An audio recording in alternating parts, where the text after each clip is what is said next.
This is Larry Tunsil with the Houston Texans, and this is the NFL Report.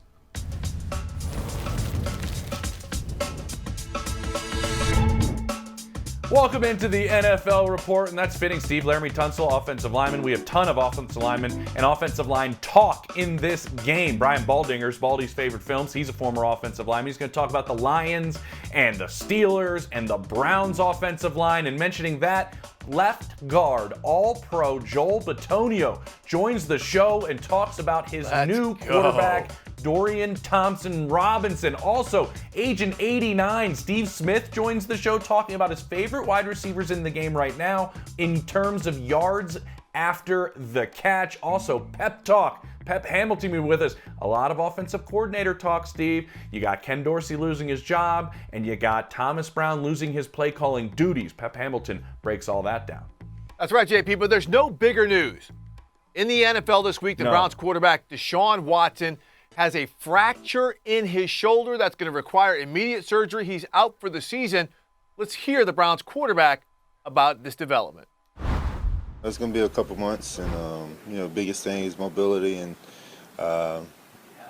just the range of motion, and then the strength and stuff will work out. But I'm going to be working with some great doctors and great staff that's dealt with this process before, with a lot of professional baseball guys, and make sure that I come back even better than before. Pete, that last part, I'm going to come back even better than before. The long-term projections here for Deshaun Watson, who this team, again, has committed $230 million guaranteed dollars to. Well, let's say this right up front when you mentioned the money, Steve. Deshaun Watson's not going anywhere. Because of the cap hit that he has, I think it's around $63 million per year starting next season. Obviously, they dropped that number to about 19 this past season. They can move the cap number around a little bit, but all that money, as you mentioned, is fully guaranteed. So Deshaun Watson is there. He will be getting the money.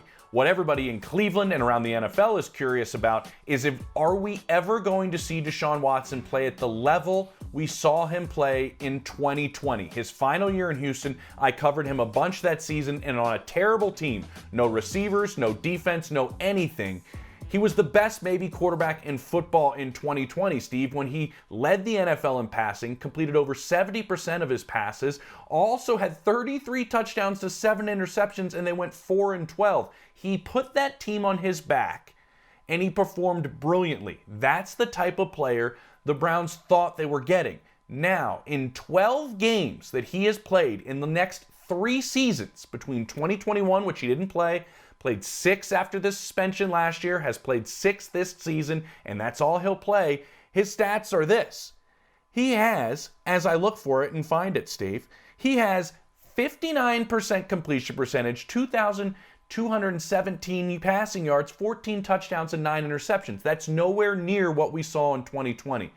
My thought is, Steve, quarterback is about feel. Quarterback is about feel a lot of the time. He used to have that. With this little play over 3 seasons, will that feel ever return to what we saw before? And how close can he get it there? Because this is a better Browns team than what we saw him do and how he succeeded in 2020 with an inferiorly talented Texans team.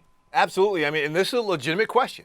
Are we going to see, in his early 30s, 31 years old, whatever, when he comes back, the same player? But who's to say he might not be better? Yep. We're seeing quarterbacks playing to their late 30s. Maybe this situation with the shoulder, it heals, right? And they continue to build a better team, because that kind of leads us into a discussion I want to have.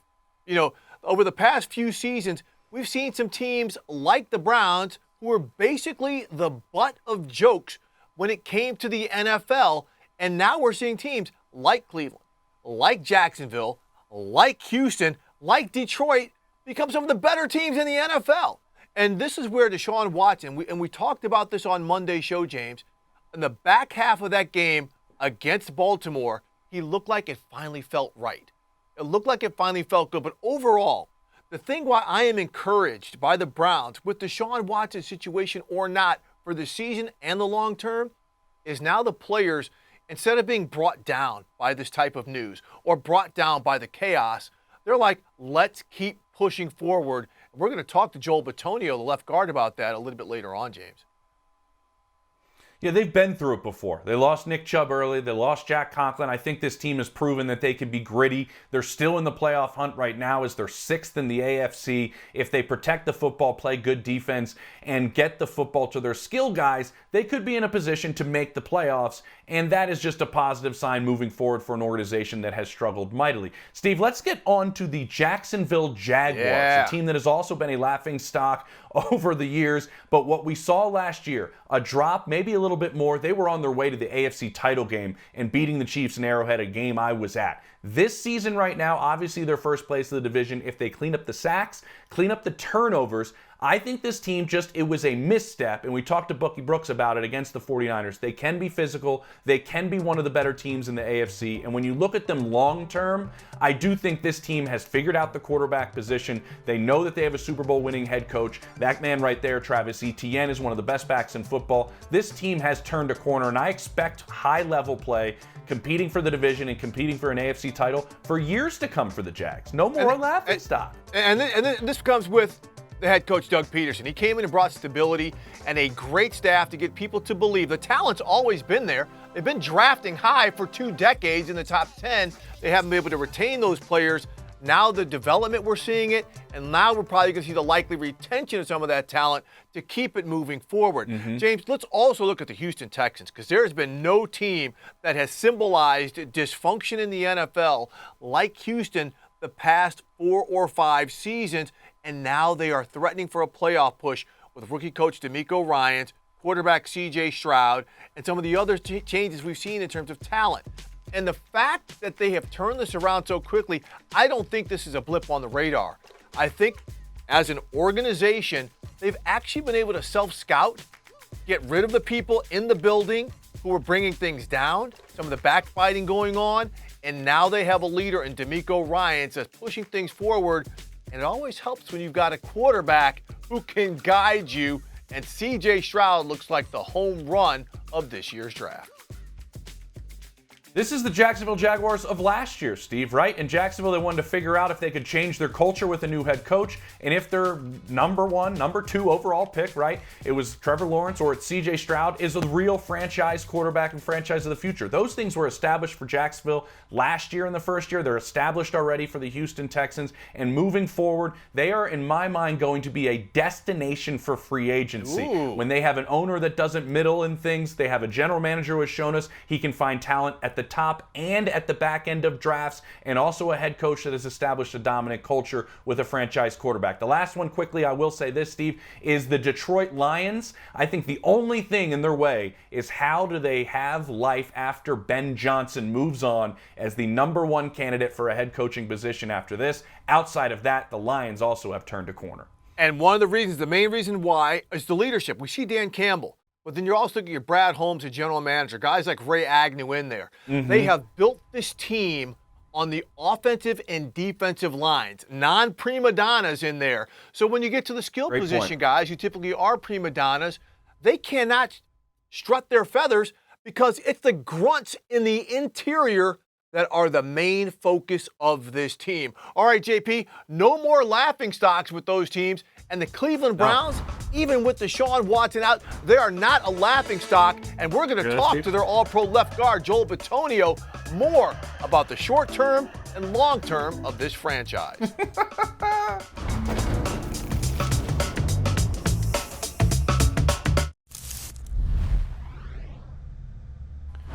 Welcome back into the NFL report. And Steve, we have an all-pro guest with us. It is the left guard of the Cleveland Browns, Joel Bitonio. And Joel, you guys are making massive headlines, and let's just jump right into it this week with the loss of your starting quarterback, Deshaun Watson, after just a brilliant second half by your offense and by him individually. So it's Dorian Thompson-Robinson that is in there. What does DTR say to you? You've played with him as your quarterback in a game, but I doubt you've had him operating your huddle in a Wednesday in practice. What's the first thing he says to you guys as an offense? He was just locked in. You know, I saw this morning he was real focused once we heard the news about Deshaun, which is obviously disappointing for everybody. You know, we thought we were taking some really good steps as a team. But Dorian was really focused this morning. He called the first play, and you could tell he had that confidence, and he was ready to step in and you know, fill the shoes that we need in a starting quarterback. You know, our defense is playing really well right now. We have some playmakers in Amari and David who are playing really good on offense. So get those guys the ball, take care of the ball for us, and see what we could do. But the confidence was there, and I think he's ready to put in the work that's needed to be a starting quarterback in this league. Joe, before we continue to push forward, I do have to ask you this, because there were some, I don't even know what you want to call them, people out there who questioned Deshaun Watson's toughness a couple weeks ago about his shoulder. Does he really want to play? We find out he played that second half with a high ankle sprain and a new shoulder injury that if he didn't have immediate surgery, they said this thing could like fall apart. It could become actually jacked up. What can you tell us about Deshaun's toughness and what he displayed, especially last Sunday? Yeah, since he's been around the team, he's shown that, you know, want to be out on the field with the guys. And I know he dealt with some shoulder issues earlier in the year, but it was limiting his ability to, like, be able to throw the football. But if there's anything that wasn't, like this high ankle sprain, this shoulder injury that was obviously painful for him and you know, obviously a little bit dangerous for him this last game, it just shows he wants to be out there with the team. You know, he talked all week about how this was a big game for us, a big game for him, because that's what he came here to do, is play in these AFC North battles. And we appreciated that effort. You know, even after the game, before I knew his shoulder was all messed up, I was like, I just appreciate you fighting through with the ankle and being out there with the guys. And so we understand that, and it really shows how tough he is as a guy and you know, the want to be out there for the Cleveland Browns. You guys have that as a team, though, Joel. You know that. The grittiness that you guys have shown throughout the course of this season. And specifically, I'll talk about that second half one more time, because there's a play we need to address here, Steve. Joel, you're at the left guard spot. You come across and you engage with Jadeveon Clowney. You guys are well behind the line of scrimmage. Jerome Ford's going downfield, and you are way behind the play, but your entire team is pushing him downfield, and you come in at the end. And you put that final push in. Kevin Stefanski said it was his favorite play of the game. I'm curious, run through that play from your perspective, and is that maybe one of your favorite plays that you pushed your entire offense into field goal range to win it? Yeah, you know, we knew we had to get down to field goal range to give us ourselves a chance. We kind of called like a punch play, which, you know, usually I'm kicking out the end man on line of scrimmage, but the way they blitzed, it happened to be a lot quicker than I was used to. So Jadeveon ended up, you know, right across the line for me. So it kind of turned into like a trap play for me, and I had to kick him out kind of last second. So we had a good collision, and I was kind of behind the play, like you said, and I kind of had my head down. I look up, and I'm like, oh my gosh, the play's still going. And the first thought in my mind was like, I can't be the only one not pushing the pile, so I wanted to come in and try and help at the end. And we knew we only needed, you know, 10 or 15 more yards, but luckily I got in there and helped move the pile a few more yards. But I think it just shows, you know, coaches really stress resilience and toughness and what we want to be as, you know, Cleveland Brown this year. And I think that play just kind of shows the team and shows the world, like, we have 11 guys on the field at every play that want to fight for, you know, the Cleveland Browns any way we can get a win. Hey, Joel, I think every train coming through Cleveland now is going to paint a number 75 on the caboose in tribute to you right there on that play. Pushing through. So we talked a little bit about DTR being the next man up at quarterback, but no place has kind of symbolized next man up with this team more than your offensive line. I mean, you guys are down tackles. You guys are down to, you know, you have to shift some players around. What about the functionality of that group and the way you guys are finding ways to work together? Yeah, you know, we've been a little bit banged up. You know, obviously we lost Jack in the first game. You know, Jed's got banged up too. So our two starting tackles from the year, and then DeJuan also has been a little bit banged up. So we're going on 4 and 5 right now. But I think it's a testament to Coach Callahan, Coach Peters, Coach DeCosta, our 3 real O-line coaches that come in here and put in the work. You know, when you sign a guy from a practice squad or you pick someone up, you know, off the street, it's not just, you know, learning the assignments, it's learning the technique we're using, you're learning our communication. So I think it's a testament to them to start, and then Drawn and James were always just ready to go. You know, they're ready to play. They did a good job this last week of stepping in against, you know, Baltimore. We have a lot of respect for their defense. They're one of the, you know, best defenses in the league. So those guys came in, and we have a big challenge this week in Pittsburgh. But, you know, to have that much moving around the line, you always hope you have, you know, 5 guys that stay the same, but you know it's a dangerous sport, and guys get banged up, and hopefully we can get Jed back here and some other guys. But until then, you know, I've been really happy with the way the guys have filled in and really just took the responsibility of learning the playbook and knowing what their assignments are. Joel, with all of that said, you're sitting in the 6th spot right now in the AFC playoff picture. You mentioned you're going up against a talented defense with the Pittsburgh Steelers in your division. What has to happen with everything you're saying about the offensive line, and you've had some shifting going on there, when you have a new quarterback come in DTR? What do you guys need to figure out first during this week? Is it cadence with him? Is it how he operates? Just how to get on the same page before really probably even execution starts? Yeah, for me, I love to hear the cadence because it's always a little bit different. They try and be as close as possible, but when you're trying to jump the count and get off on the line, you want to make sure that cadence is good. Just how they operate in the huddle. We've had some reps with DTR. He played that week against Baltimore. So we've had some experience with him. But just get that understanding, and then as an offense, just know we have a great defense that we're playing with. They're gonna take care of their job. We have to go out and do our job. We don't have to do anything out of the world. We just have to do our job, and that's really been stressed to all 11 guys that are gonna be on the field, and just getting a feel of how we're gonna take care of the ball. When we win the turnover battle or tie this turnover battle here, we got a great record, so we're going to try and do that. And, obviously we know it's a big challenge this week, but I do think we have the right mentality going into it.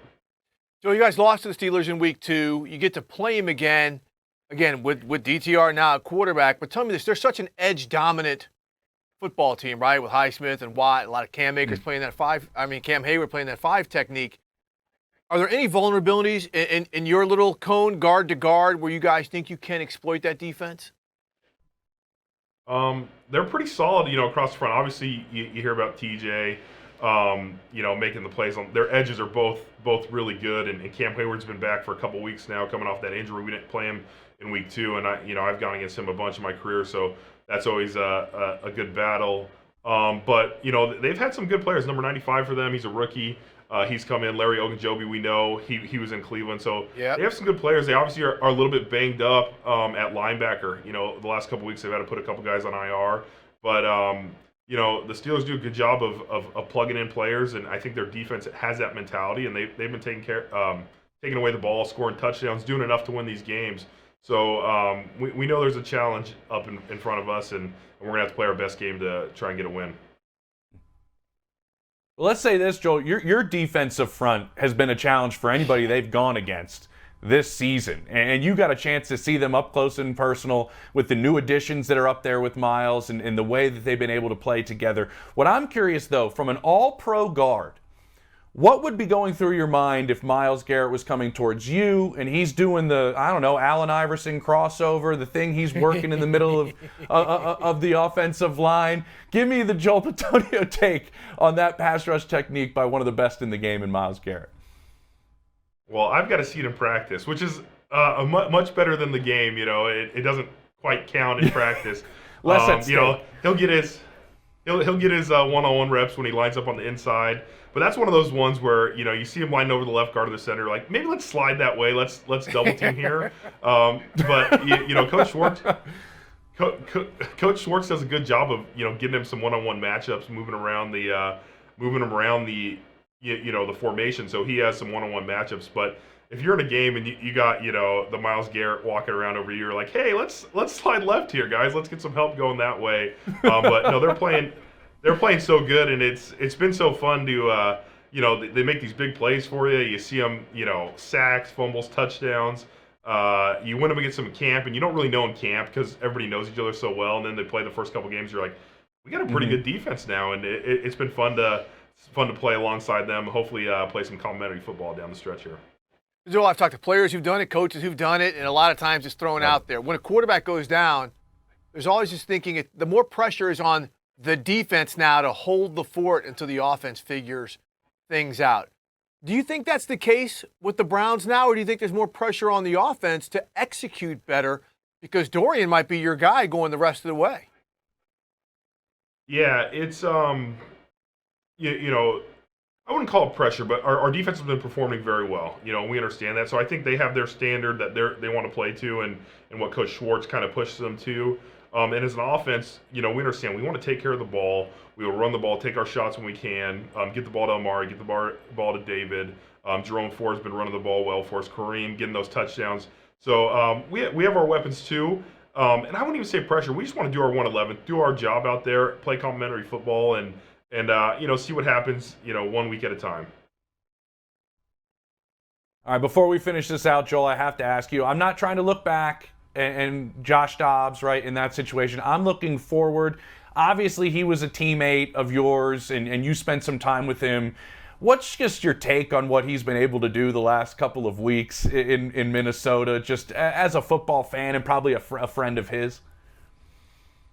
Yeah, it's been so impressive. I got to spend a lot of time with him last year, and then obviously this year before we traded him away. But first off, he's a great person, one-of-one type people, and you love to see him do really well. And then, you look at it, even at the end of last year when he, played for Tennessee for a little bit. He was in Cleveland, obviously, and then he's been traded, on 3 different teams already this year.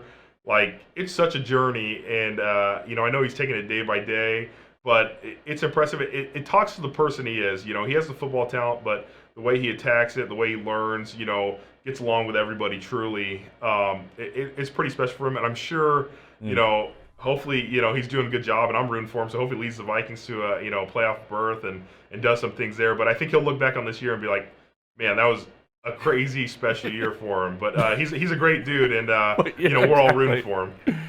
Hey, Joel, you guys have an opportunity to say it is a crazy special year for you two, man. We really appreciate you taking the time.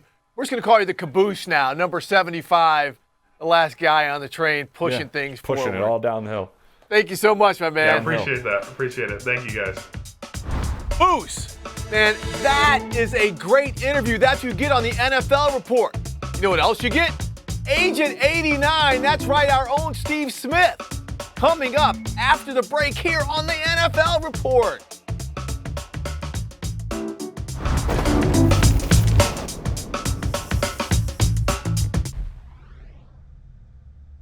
I just gotta win. I just gotta win. So, bro, we about to win. So, bro, we about to win. Talk about a game-changing player. On his first touch as a professional, Steve Smith caught it. A Houdiniac by Steve Smith. That's that stiff arm again. Are you kidding me?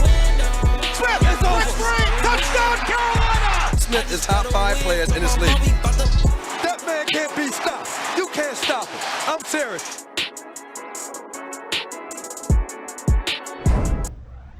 All right, welcome back to the NFL Report. James, we are now joined by that man who we just saw, Agent 89, and now our NFL Network colleague, Steve Smith. Steve, what's up, my brother? How you guys doing, man? My 2 favorite guys right here. Hey, there we are, JP. This there is wonderful.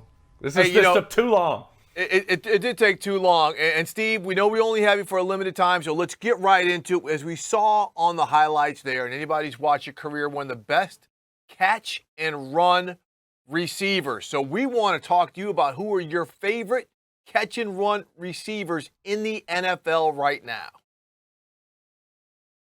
Well, I always get in trouble when I talk about wide receivers. I'm not sure why and how, but, I just kind of try to keep it, to the trueness of who I am, right? But, one of the guys I'm ultra happy and I love to watch is the emergence of Brandon Ayuk with the San Francisco 49ers.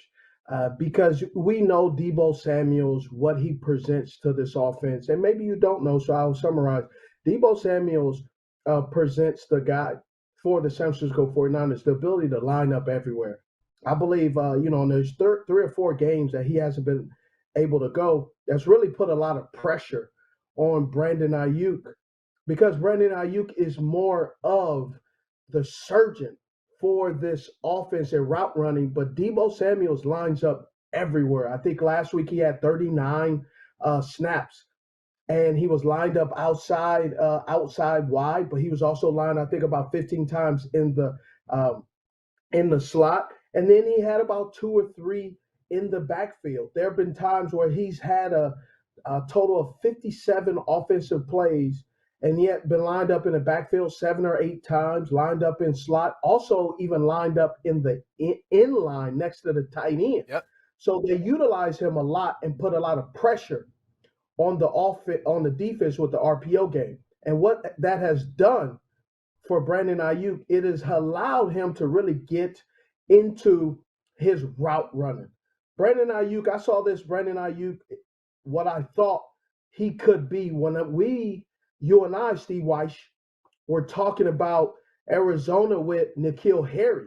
And when N'Keal Harry was coming out of college, the guy who really caught my eye that I thought would surpass and be a more all-around wide receiver was Brandon Ayuk. And if you don't believe me, if you're thinking I'm just capping, as the young people say, 89 doesn't cap. Sometimes I get in trouble for being too real. But I'm telling you, Brandon Ayuk, I believe, and Debo may get mad at this, and I hope not, but I think Brandon Ayuk is the best route runner on that team, just because what he can do. He's not big and thick and a lower body like Debo Samuels, but when Kyle Shanahan finally allowed him to get out of the doghouse and understand that you coach this kid differently compared to some of the other guys, he's really coming to his own. Like you said, averaging 17 and a half, so 18 yards per reception. But the man could just flat out play, runs great routes, sinks his hips, understands the leverage of the defender, utilizes the great play calling by Kyle Shanahan and the tendencies. And then he goes out there and just does what he does week in and week out, which is run exceptional routes. He's slated to be a free agent, Steve. So can he be a number one if he's on another team? Can he be a number one? He is a number one. I'm not sure what game. Okay. But he All right. is a number one wide receiver. Okay. I believe because of Debo Samuels and the way this offense is constructed with the 49ers led by Kyle Shanahan, that sometimes it gets a little wonky, where you don't really see his wide receiver one ability because they have George Kittle, Pro Bowler, baller. You have Debo Samuels, Pro Bowler, baller. They have CMC, Pro Bowler, baller. And so he sometimes gets overshadowed. But this year, there's no overshadowing him. Let that man spread his wings and go. And I don't believe they are going to have enough money on the roster and in the salary cap to be able to pay him what he will get on the open market. Well, it's going to be interesting, Steve, because the Niners did redo some contracts where they're going to carry over $41 million onto next year's cap. So they might have done that. So they could re-sign Ayuk. Another player who, to me, we all know he's number one wide receiver, but Amon-Ra St. Brown for the Detroit Lions, Steve. I mean, when I watch him play, I can't get enough of this guy. I want to get your thoughts on him because, to me, he's one of the tougher wideouts in the NFL. We don't talk about this guy enough. Yeah, we don't talk about him enough. He does an exceptional job. He lines up all over the field. He primarily lines up in the slot. And I think a little bit of why they did not draft any wide receivers in the top rounds is because St. Brown is that guy that plays in the slot. His run and catch ability, right? Being a Cali kid out of USC, you saw what he can do. But he does have the ability to line up outside primarily. But the only way he can really line up outside and impact in the way he impacts in the slot, this is just my tell of the tape, is he has to use his hands a little bit more because he's has such lower body strength and upper body strength. You can see he's extremely muscular. Sometimes he gets caught up with too much hand fighting. And so they utilize the slot to get him off the line of scrimmage and get him going. Because as you see, as his B-roll is running, when he gets the ball in his hands, his yak, his ability to run through tackles, his ability to extend plays for the quarterback, to extend the offense, to keep them ahead of chains, and also to accumulate as many first downs as possible, is really just like 7-Eleven. He's always open. I put St. Brown in the same category as Jamar Chase, but because maybe he's playing in Detroit, and the quarterback situation, he doesn't get a lot of accolades or a lot of fanfare, but I believe he's up there with some of the top tier wide receivers in the NFL right now.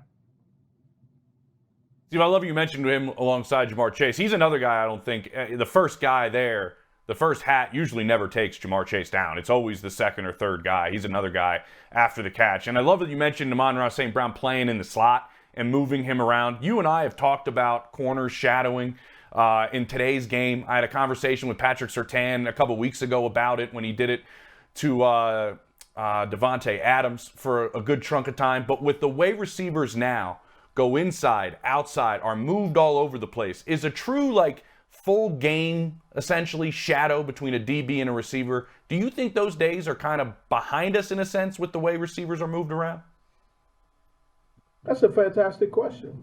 And as I said, I was looking away as you were saying that. I think it just depends on the coordinator. Like Vic Fangio is an outstanding defensive coordinator. Has been that way and been a defensive-minded coach with some of the best of them. But if you look at his defenses traditionally, they don't follow. And so that can sometimes undermine the ability and the value of that corner when you're in a Vic Fangio style of defense. And when I'm saying Vic Fangio tree is large. Here in Carolina, Coach Evero, he's a Vic Fangio guy, right? They don't give up a lot of touchdowns. But Vic Fangio's style of offense, traditionally, they give up a lot of yards, but they don't break. They just bend. And when you have that, I believe Patrick Surtain, the second, he has really statistically taken a step back and doesn't get a lot of credit. I watch a lot of film on him. Man, that kid is just here's what he is. He's a troublemaker, right? When I look at Patrick Surtain and the way he plays, right? He's the kid. He is the kid in the neighborhood, right? Hide your purse, hide your keys. He has his pit bull walking across the street. You go across the street. He is not playing with anybody. He's a guy that makes you watch extra film. He reminds me of a Darrelle Revis, a Champ Bailey. And what do I mean by that is when I'm looking at film, I don't want this year's film. Give me their whole last 2 years of film so I can get enough data. And I need to be studying a Patrick Surtain II. I need to study him in the offseason. I need all of his plays, run, pass, special teams, what's his favorite color, what season of year does he like, what is his favorite candy. I need all the information, good information, ancillary information, and then some fun facts as well, because Patrick Surtain has the ability to be off coverage and still shut you down, and also be pressed up and shut you down. And I don't think he gets enough credit. And so I'm on record telling you, he's a problem child, man. He's a troublemaker for wide receivers. Hey, Steve, I love that you compared him to – Problem Child was a great film. Hey, Steve, I love that you compared him to two Pro Football Hall of Famers, and maybe he'll be joining you in Canton one day because your time is coming soon, my brother. Appreciate you joining us. Appreciate you joining us. Always the insight. Got to have you back. All the best, 89. Awesome. Hey, I got one thing, though. What do you got? You remember I got in trouble saying some people were JAGs, right? Yeah. So just guys. So I want to coin a new phrase, a jab, just a beast. There we go. The jab. Steve Smith. I love it. Love it, Steve. Dude. All right, my brother. All the best to you. Thanks for joining the NFL Report. All right. You know who also is a jab? Brian Baldinger, just a beast. This guy's a beast too, Jahmyr Gibbs, mainly because he's running behind one of the best offensive lines in football. You talk offensive lines with Brian Baldinger. It's Baldi's favorite films coming up next on the NFL Report.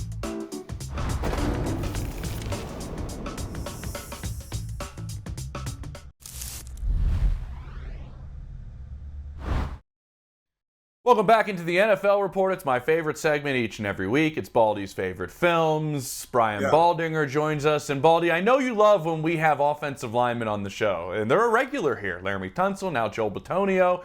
What'd you think of the Browns all-pro left guard? Jason Kelce as well. I forget Jason Kelce. Nobody forgets the Kelces these days, the most talked about humans on the planet.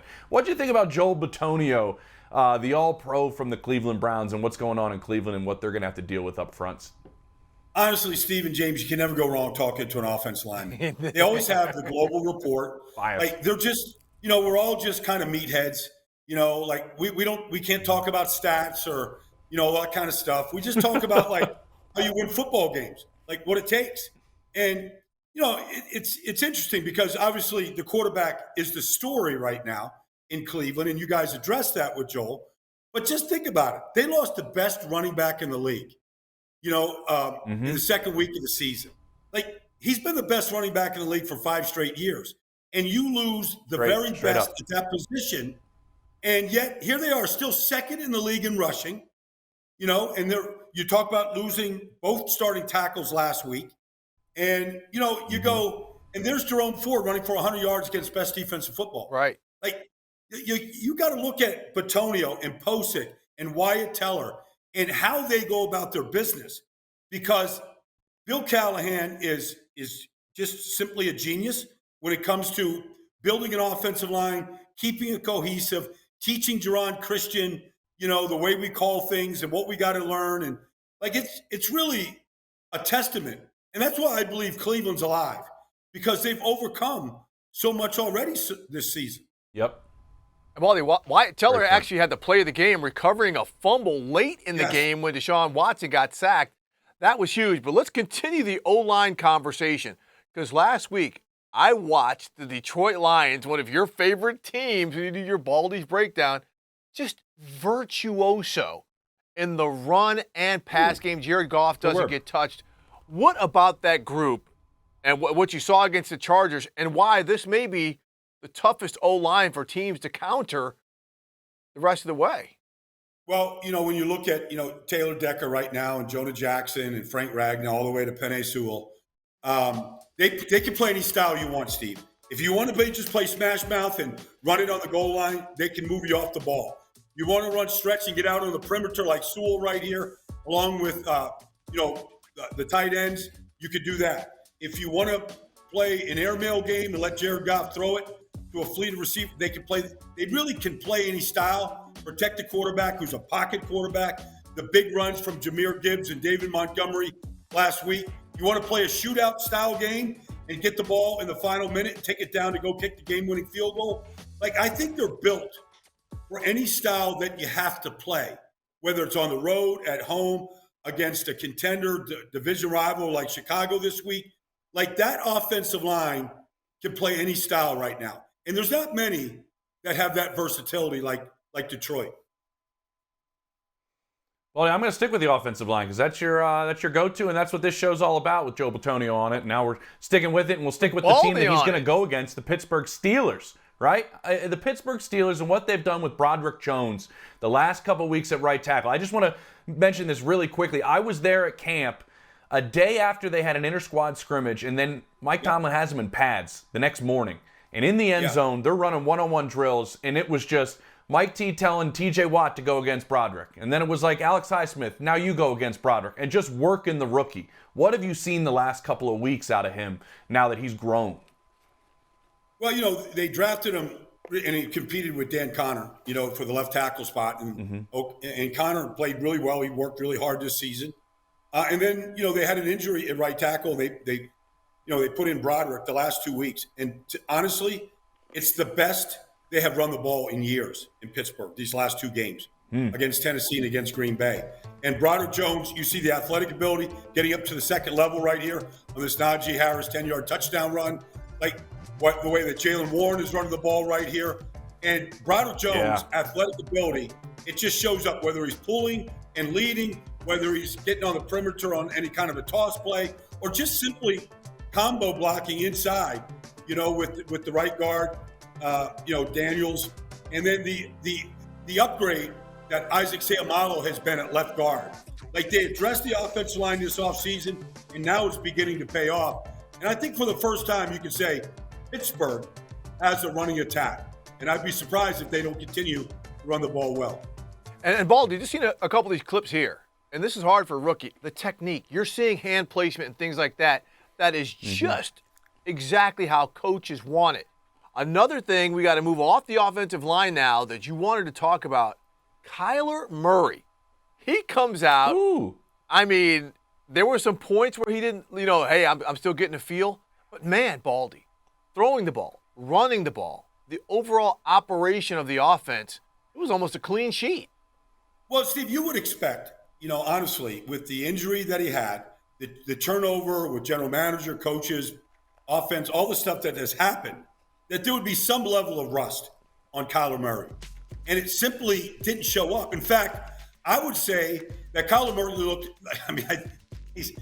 run that read option since he was at Allen High School in Texas. He still can't stop him. But like his movement, the accuracy, the confidence that he played with, you can honestly say, watching Kyler on Sunday, that he played as confidently as we've ever seen him play. Like, this play is ridiculous, but this is the 3rd and 10 play when they needed it most on the game-winning drive to get the game-winning field goal. I thought he was outstanding, and it looks like him and his young tight end right now have a special chemistry, which I think is going to. I think we're going to continue to see that going forward this year. I saw him play in high school, Baldi, at Allen. I went to a game. I saw him down there in Texas. He was incredible. I watched him play down there. It was out of this world. But I want to go back to the offensive line, Steve. I'm going back. You know how they do it in Texas? They build the stadium first. Yes. If there's any money left over, then they build a school. Yeah. But it starts they build a school. That's how they do it in Texas. In Georgia, too. It was unreal. The marching band was so big it didn't do any marching. Everybody just stood at their spot on the entire field because nobody had any room because that's how many people were in the band. I'm going back to the offensive line though, Baldi, and you weren't ready for this one. This one's off the grid. But I was curious with Andy Reid and Steve Spagnuolo having a week off to prepare for the tush push. Could this be the week on Monday night that we actually maybe see a team have a plan for this play that has been virtually unstoppable? I might put Chris Jones right on Jason Kelsey's nose and just see if they can budge that beast and get him pushed backwards. Yeah. Like, that might be something to look for. I'm sure Chris is like, I don't really want to get bashed by, 1,000 pounds of beef coming at me, but that might be the solution right there. I'm sure Spags will have something. They used it in the Super Bowl. Mm-hmm. I'm sure they'll have some sort. I'm sure they've worked on something, not just knowing Spags and just his creativity and all the chess pieces he has. It won't surprise me to see him have something ready because it's coming on Monday night. Yep. Hey, Baldi. We have to go Mike Tyson here. Everyone's got a plan until they get punched in the mouth. There's all kind of reality checks that happen right there. Hey, Baldi, that was great stuff. Absolutely great stuff. We appreciate you. We will see you next Thursday on the NFL Report. And when we come back, it's a pep talk. Former NFL coach and longtime coordinator Pep Hamilton, who's got some thoughts on some offensive coordinator action that happened in the NFL this week. That's next on the NFL Report.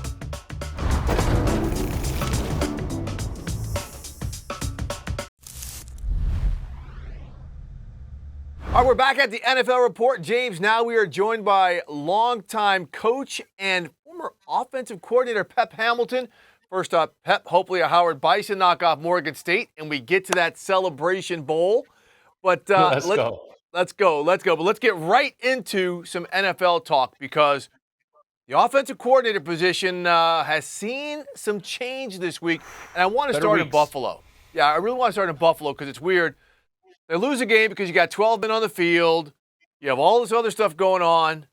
But Sean McDermott lets go of offensive coordinator Ken Dorsey.